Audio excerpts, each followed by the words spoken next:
Sebentar lagi saya akan kasih tanggalnya ya, live. BBQ, kita wah heboh nanti saudara, beneran saudara, BPIP bisa apa, nggak bisa apa-apa. Apakah saya menista Islam? Oh tidak saudara, nggak ada saya menista Islam. Saya mengatakan kebenaran, kalau memang kenyataannya pengajaran Islam di Indonesia ini rusak Pancasila, dan itu saya tunjukkan, saya berikan contohnya. Kamu yang puasa, saya yang lapar. Oh itu kan tidak Pancasilais. Apa saya menghina? Enggak, itu kenyataan kok. BPIP bisa apa dengan penutupan warung-warung itu saat bulan Ramadan? Nggak bisa apa-apa BPIP, bangsat semua. Siap polisi ya, ada polisi yang aktif, ada polisi yang pasif. Aktif produktif, ada yang pasif tidak produktif. Waduh, repot saudara. Kalau udah pasif tidak produktif, biasanya ya masuk otak. Tapi aktif produktif, ya biasanya dia juga jadi polisi, juga dia berinteraksi dengan maklar kasus. Kalau ini kita butuh aqua, ya dia yang nyediain aquanya. Ini ada pejabat mau datang, wah dia yang nyediain semuanya konsumsinya. Ya dia yang lobby kepada pengusaha-pengusaha, termasuk saya pernah di lobby juga ya untuk restoran. Itu sama saudara, itu namanya aktif produktif. Nah masalahnya aktif produktif ini biasanya yang polisi-polisi bajingan ini saudara. Kan edan ini hukuman-hukumannya begini ini. Sebentar. Nah, ini ada saweran-saweran banyak banget saudara ya, luar biasa ya. Ini ada member baru, terima kasih Irwan, dan ada yang Gandarwa, God bless you. Kita lanjutkan ya, siapa lagi nih, sebentar. Robert Mawengkang, Amerika, silakan. Pak Shalom Pak Paul dan semuanya. Pak, cukup menarik ya, tadi saya dengar beberapa nama yang terkait dengan ya hukum. Ya pertama saya dengar soal Ocek Kaligis, dan kedua juga ya dari Antasari, dan ini dikaitkan juga dengan Indra Gandhi ya. Jadi kalau kita melihat keadaan di Indonesia, ini jelas bahwa hukum diputarbalikkan karena memang dibuat oleh mereka yang mendasarkan hukum itu dari patokan agama yang melegalkan hukum yang seharusnya ditindak. Nah itu yang berlaku hingga pada detik ini. Nah kembali kepada ya Ocek Kaligis menulis buku Morality in Terms Law. Saya kenal Ocek Kaligis dan dia pernah main bridge dengan saya waktu di New York. Dia tahu itu, dia pernah datang di rumah saya. Tapi juga saya sangat sayangkan di mana morality in terms yang ada sebenarnya dalam kehidupan manusia yang percaya, kan dia yakin ada Tuhan Yesus, memang tidak dipraktekkan pada saat itu, dan pernah dia sudah menyatakan untuk pensiun, dan dia ke Manado dan membuka salah satu kegiatan untuk kerohanian. Tetapi di sanalah ada kekuatan-kekuatan yang secara natural mungkin ya, untuk memikat dia untuk kembali lagi untuk mempraktekkan hukum itu, karena ya dia termasuk ya salah satu lawyer atau advokat kondang di Indonesia. Bahkan dia yang pernah dimintakan oleh Pak Soeharto untuk membela sebenarnya dari keluarga dia. Tapi dia alihkan, dia nggak mau lagi pada saat itu, dialihkan kepada Tampu Bolon ya, orang itu. Ya, pasti Pak Santiamer tahu ini, dan orang-orang yang senior lah pasti tahu. Jadi ya menurut saya, karena saya berbincang juga dengan Ocek Kaligis mengenai keadaan di Indonesia. Nah di sini kita melihat bahwa keadaan di Indonesia ini sebenarnya tidak memakai moral principle dan juga ethical moral. Karena kalau kita mempunyai prinsip moral, maka undang-undang itu akan kita pegang sebagai sesuatu kekuatan. Dan saya setuju sekali penjelasan dari Pak Paul itu, di mana ya memang tidak ada keadilan di dalam hidup ini. Ya, itu secara natural. Oleh sebab itu ada undang-undang, baik itu undang-undang secara keyakinan yang kita yakini di dalam ajaran Tuhan kita.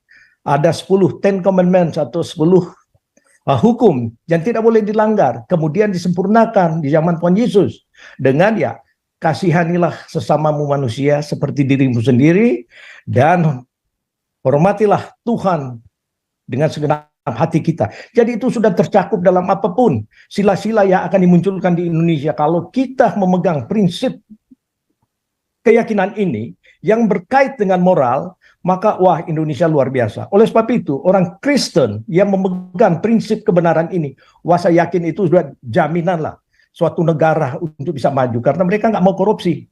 Moralnya teguh. Dia pegang prinsip mati atau hidup, kebenaran yang dia yakini tidak akan bisa digoyah.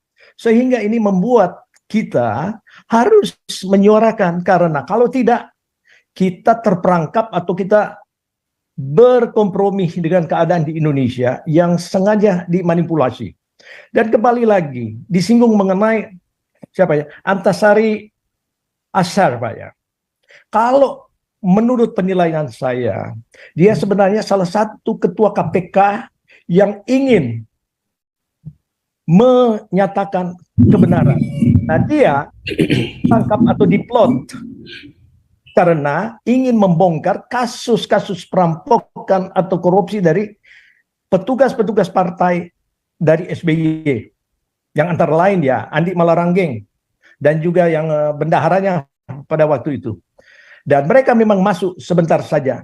Tetapi uang-uang yang mereka dapatkan itu tidak pernah disita kecuali uang daripada Angelina Sondak. Dan Angelina Sondak karena dia levelnya ya dianggap ya mungkin sebagai minoritas, jadi dia yang paling lama ditahan.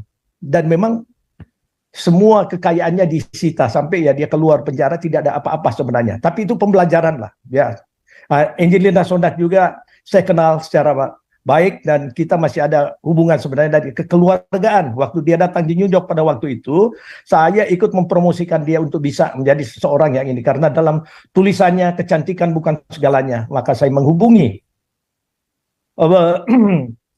duta besar di PBB waktu itu untuk dia bisa diikut sertakan karena cerdas. Tetapi pendek cerita bahwa inilah kenapa mereka jatuh dalam keadaan-keadaan seperti ini. Karena tidak mempertahankan moral, ethical moral, dan prinsipal moral. Karena kita dibodohi terus dengan cara-cara yang dilakukan oleh mereka yang memegang kekuasaan di Indonesia atas nama agama mayoritas, sehingga semua dibutakan dan juga justru dipelihara. Misalnya, saya memberikan contoh. Rizik pada waktu dia baru pulang, yang dipulangkan karena ya sebenarnya bukan dipulangkan, dia dijemput oleh si Chaplin, Yusuf Kala, pulang. Wah, selain dia menghancurkan airport Soekarno-Hatta yang tidak pernah disentuh karena ya, wah, ini cucunya Nabi dan juga pengaruh besar terhadap salah satu organisasi FPI yang benar-benar itu khilafah. Dia memproklamirkan revolusi moral. Ini orang-orang buta yang bisa menerima ini. Bagaimana seorang teroris seperti Rizik ini yang menghina, dia bukan hanya menghina umat-umat Kristen, semua pemerintah dia hina, tapi mereka takut seperti Megawati yang dia maki-maki, bapaknya yang itu pantat Cina dan segala macam yang dia kemukakan, dan juga Jokowi sebagai Jokodo. Tapi apa? Mereka semua takut untuk menindak dia karena apa? Karena agama justru dilindungi. Dan bagaimana dia mempraktikkan itu? Revolusi moral. Dia sendiri tidak bermoral, tidak berakhlak. Jadi di sini kita orang-orang yang ada di dalam Zoom ini, mari kita cerdas. Belajar dari keadaan di Indonesia yang memang sengaja dibuat supaya kehancuran demi kemenangan orang-orang yang mereka sudah plot untuk memegang Indonesia ke depan. Oleh sebab itu harus dilawan. Khilafah ini harus ditumbangkan dengan dasar di mana Indonesia kita patuh kepada peraturan yang sudah ada, yaitu Pancasila. Kembalikan konstitusi. Jadi selama ini Jokowi sendiri tidak berani. Bahkan ada pemeliharaan. Jadi kita tidak melawan hukum untuk menyatakan seperti ini. Jadi tidak usah takut. Karena kebenaran itu, the truth always prevail. Jadi saya kira inilah masukan kita tanpa kajian akademis segala, dan nggak perlu akademis di mana kalau yang begini itu ada fakta. Jadi mungkin ini masukan saya supaya kita lebih lantang untuk menentang ketidakadilan di Indonesia. oleh karena kekuatan agama. Ini harus dihilangkan. Semua masyarakat, rakyat Indonesia mempunyai hak yang sama. Dan seorang pemimpin negara itu adalah pelayan masyarakat, bukan pelayan partai. Itu saja. Terima kasih, Pak Paul. Nah, jadi saudara, ada satu yang menarik tadi ya. Polisi, saudara. Polisi itu bukan ahli hukum, ya saudara ya. Polisi itu penegak hukum. Dalam arti, dia tidak ahli, tetapi dia menjaga. Nah, landasan polisi bertindak itu bukan karena dia mengerti hukum, saudara. Walaupun tetap dia harus ada pemahaman hukum. Selalu ada penyuluhan ya, tadi di kalangan polisi-polisi ini, apalagi reserse ya. Tetapi polisi ini adalah yang menjaga dan menegakkan hukum itu dengan standar operasional prosedur. Jadi polisi tidak akan berkaitan dengan pasal-pasal, menafsirkan pasal-pasal, enggak, saudara. Tapi dia bertindak berdasarkan standar operasional prosedur yang berlaku, yang disepakati, yang dibuat oleh para petinggi-petinggi, pejabat-pejabat dalam kepolisian itu, ya tentu dengan anggota dewan ya, saudara ya. Jadi tidak akan polisi itu, terus kita bilang, oh kamu nggak tahu hukum, nggak bisa. Kita nggak bisa menuduh polisi nggak tahu hukum. Dan memang dia nggak urusan, yang penting saya bertindak sesuai standar operasional prosedur. Nah, polisi-polisi yang nakal ini, ada dua. Nakalnya dengan terang-terangan nabrak prosedur, ditabrak prosedurnya, ya, dan itu kalau kita, nah itu nanti adanya pra-peradilan itu. Ada polisi-polisi yang nabrak. Kasus-kasus penistaan agama yang dilakukan oleh Yusuf Manubulu, KC segala macam, saya bilang percuma pra-peradilan, pasti kalah. Saya ini maklar kasus, saya tahu persis. Nggak bisa, polisi kalau sudah sistemis begitu, dia mau nangkap orang, dia sudah semua SOP-nya itu sudah dia perhatikan amat baik-baik dan tidak akan bisa melanggar, walaupun pada kenyataannya kasus penistaan agama dengan langsung memenjarakan orang-orang ini adalah kasus yang bisa diperadilankan karena polisi ini pasti nabrak hukum, tetapi sudah dipersiapkan sehingga tidak ditabrak hukumnya, tapi dianggap dilegalkan menggunakan pasal bahwa itu boleh dilakukan karena takut melarikan diri. Seharusnya kan dikasih peringatan dulu, saudara. Pelaku penistaan agama itu tidak boleh langsung ditangkap, harusnya dikasih peringatan dulu, lalu dipanggil, dibicarakan, suruh diem, kayak si siapa itu, Ibnu Kalam itu ya, yang di Sulawesi itu ya, Ibnu Kalam itu ya. Nah itu dipanggil dulu, didatangi dulu sama lurah, sama segala macam. Nah itu baru. Tapi kalau yang kedua kali baru ditangkap dia. Nah harusnya begitu. Yusuf Manubulu itu harusnya bisa pra-peradilan, tetapi nggak bisa. Makanya dari awal saya sudah bilang, percuma Pak di pra-peradilankan. KC juga sama, nggak bakal menang, saudara. Malah akhirnya malah nyiksa, ya kan? Nah jadi prosedur itulah yang menjadi standar kerjanya polisi-polisi itu. Moralitasnya ya berdasarkan prosedur itu, ukuran moralitas polisi itu. Dan bukan masalah ini polisi baik, polisi jahat, nggak bisa. Pokoknya polisi ini ikut prosedur apa enggak, itu standarnya polisi baik, polisi jahat. Anda ketemu polisi baik pun, prosedurnya sudah bilang tangkap, ya tangkap, walaupun dia tidak bersalah. Tapi prosedurnya itu suruh tangkap, ya tangkap, masukkan penjara, saudara. Jadi kita harus objektif terhadap polisi ini, ada prosedur. Nah dosa itu ya yang bikin prosedur ini, kenapa kudu ditangkap? Suatu ketika saya dimasukkan penjara, saudara ya. Kapolresnya bilang apa, saudara? Dulu ya, ini zaman saya, tapi saya menang ya, saya dengan catatan saya menang tanpa uang. Ya, Kapolres bilang ada 1 rupiah pun masuk atas nama rekening saya, dia masukkan penjara. Itu prosedur, saudara. 1 rupiah pun masukkan dia, bisa. Tapi tidak ketemu 1 rupiahnya itu nggak ketemu, saudara. Walaupun rekeningnya atas nama saya, tapi yang pegang rekening itu bukan saya. Jadi, saudara ya. Jadi nggak bisa. Kapolresnya, saya dipanggil sama Kapolresnya. Saya suruh cerita versinya saya secara bebas, bukan di PAP. Sambil ngobrol, sambil minum kopi ya. Saya sudah waktu itu sudah. Dan Kapolresnya dengarkan, terus kembali gelar perkara, saudara. Itu ya tak kasih tahu ya, itu kasat reskrim ditampar sama Kapolresnya tuh. Ditampar, saya sampai kaget ya. Kamu nih dibayar berapa sama pelapor? Dibilang begitu, kamu terima uang berapa sama pelapor? Yang begini kamu bilang barang bukti, ini bukan barang bukti, saya dilepas saudara, tanpa uang loh saudara, saya lepas loh. Serius saudara ya, tanpa uang saya lepas. Ketemu Kapolres yang baik, ya Kapolresnya baik hati saudara. Saya baik hati itu dalam arti apa? Dia tahu itu tidak prosedural, itu saudara. Makanya dia bilang nggak bisa, dia marah. Kalau saya nuntut bisa kena semua itu satu institusi itu, karena saya ditangkap dengan tidak prosedural. Tidak ada surat pemanggilan, tidak ada apa, dan dia tahu saya polos. Dan makanya dari awal saya sudah lurus lempeng, saudara ya. Dari awal sudah lurus lempeng, semua tak buka semua, tidak ada yang saya sembunyikan, tidak ada kebohongan sama sekali. Apa adanya, saya salah, ada apa ini saya cerita, saya salah, ada bikin begini, saya cerita. Dari situ makanya polisinya berani. Makanya saya bilang tadi ya, ada polisi yang baik. Polisi baik tidak baik itu, yang penting ikut prosedur apa enggak. Kalau dia ikut prosedur, dia baik, saudara. Kalau dia tidak ikut prosedur, dia nggak baik. Udah pasti ini bajingan polisi, saudara. Tapi polisi sebaik apapun, kamu tidak salah pun, kalau itu sudah prosedurnya, kamu kudu dimasukkan penjara, ya masuk, saudara. Ini memang begitu. Jadi itu masalahnya dosa sistem. Prosedur itu dibikin banyak sekali celahnya, sehingga kamu bisa dimasukkan walaupun kamu tidak salah. Ada banyak proses salah tangkap ya yang berakhir dengan uang pengganti 100 juta rupiah, misalnya udah ditahan lalu orang yang nuntut kasih 100 juta rupiah.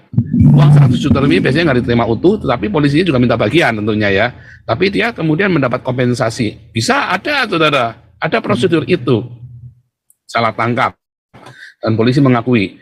Tapi biasanya kalau sudah ditangkap di penjara ya sudah jirat saudara. Karena ada prosedur-prosedur yang bisa melegalkan itu dan polisi tidak bisa dipersalahkan. Nah, jadi kembali kesalahannya di mana? Masalah Jessica tadi ini ya. Semua kasus-kasus itu, masalahnya begitu uang itu masuk, begitu hukum itu bisa diganti dengan angka uang itu tadi, banknote tadi, kelar saudara. Nah, di dalam Islam hukum itu hukuman itu bisa diganti dengan rupiah, bisa diganti dengan diat itu tadi. Habis saudara. Itulah keadilannya. Begitu keadilan itu bau duit, keadilannya dihitung dengan uang. Repot. Loh Pak, kalau gitu sama dong Pak kasus-kasus penipuan. Kasus penipuan perdagangan sebetulnya rata-rata itu adalah perdata. 90% kasus-kasus yang pernah saya tanganin ya sebagai maklar kasus itu adalah perdata semua lalu dijadikan pidana saudara, dibungkus jadi pidana ya kan, karena apa ya, karena prosedur. Polisinya salah enggak, karena prosedurnya memang begitu saudara ya. Aduh percaya saudara ya, kesalahannya dari awal karena Anda sudah bermain dengan uang, maka Anda ketemu dengan polisi yang uang. Dan yang polisi yang baik sesuai prosedur itu, yang hati nuraninya memang baik, diharap. Kenapa diharap? Karena yang pegang itu polisi. Dulu pernah saya jelaskan ya, rahasia polisi ya. Ada polisi yang aktif, ada polisi yang pasif. Aktif produktif, ada yang pasif tidak produktif. Waduh, repot saudara. Kalau udah pasif tidak produktif, biasanya ya masuk otak. Tapi aktif produktif, ya biasanya dia juga jadi polisi, juga dia berinteraksi dengan maklar kasus. Kalau ini kita butuh aqua, ya dia yang nyediain aquanya. Ini ada pejabat mau datang, wah dia yang nyediain semuanya konsumsinya. Ya dia yang lobby kepada pengusaha-pengusaha, termasuk saya pernah di lobby juga ya untuk restoran. Itu sama saudara, itu namanya aktif produktif. Nah masalahnya aktif produktif ini biasanya yang polisi-polisi bajingan ini saudara. Aktif dan produktif ini. Nah itu masalahnya, itu faktanya ya saudara ya. Nah kalau kita balik tadi, ini kasusnya sayang ya, BPIP itu melakukan framing, BPIP ya, BPIP itu melakukan framing kepada saya. Ini yang artikel ini yang paling atas nggak bisa diakses dari saya ya saudara ya. Nah, nah ini bentar ya, ini ya. Nah ini saudara ya, BPIP. Dia memframing saya, katanya saya mengajarkan Pancasila yang salah saudara ya, si BPIP ini ya saudara ya. BPIP ya, Pancasila tak olok agama. Apakah saya mengolok agama? Enggak saudara, enggak, saya tidak mengolok agama. Justru karena Islam itu memang tidak sesuai dengan Pancasila. Islam, apa yang diajarkan dalam Islam tidak sesuai dengan Pancasila. BPIP ini kan konstitusi kita, orang yang menafsirkan konstitusi. BPIP ini kan orang yang menafsirkan konstitusi ya, badan pembina ideologi Pancasila, ya kan? Sejak kapan saya mengolok-olok agama, ya kan? Nggak ada, saudara. Kalau pertanyaannya, kenapa BPIP bukunya Pancasilanya lebih lambat daripada bukunya kita? Kita lebih dulu loh, saudara, launching loh, oleh Pak Jenderal Tobing. Lalu BPIP lamban, saudara. Mengapa BPIP lamban? Mengapa duluan kita? Dana kita cuma 400 juta, BPIP 7 miliar, saudara. Nggak ada hasilnya BPIP, konstitusi itu. Nah, kita lebih praktikal. Mengapa kita praktikal? Karena kita nggak ada yang mencampuri. Sedangkan BPIP dicampuri oleh banyak sekali kepentingan. Disitulah mulai tidak bisa, konstitusi itu nggak akan pernah. BPIP selamanya tidak akan pernah bisa mengajarkan Pancasila dengan benar. Nyatanya Romo Beni ini adanya penutupan gereja bisa apa dia? Nggak bisa apa-apa. Saya bisa apa? Oh, bisa tak gubrak, saudara. Panjang kali, lebar kali, kalau luas segala macam, wah, nggak, ya kan? BPI nggak bisa apa-apa, saya bisa, saudara. Ini saya belum BBQ, saudara. Sebentar lagi saya akan kasih tanggalnya ya, live, BBQ, saudara. Wah, heboh nanti, saudara. Beneran, saudara. BPIP bisa apa? Nggak bisa apa-apa. Apakah saya menista Islam? Oh, tidak, saudara.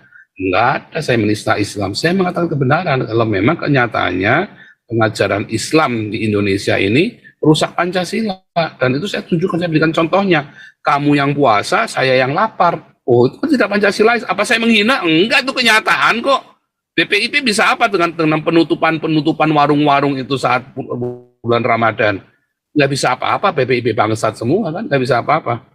Ya, oke, ini karena sudah malam, suara malam, kita nggak bisa tampung karena saya ada acara lain. Kita akan tutup di dalam doa. Nih ada ini Ibu Tanya lagi, silakan berdoa Ibu Tanya. Kau bilang kau menang debat, lawan domba yang sesat. Kau bilang banyak yang tobat.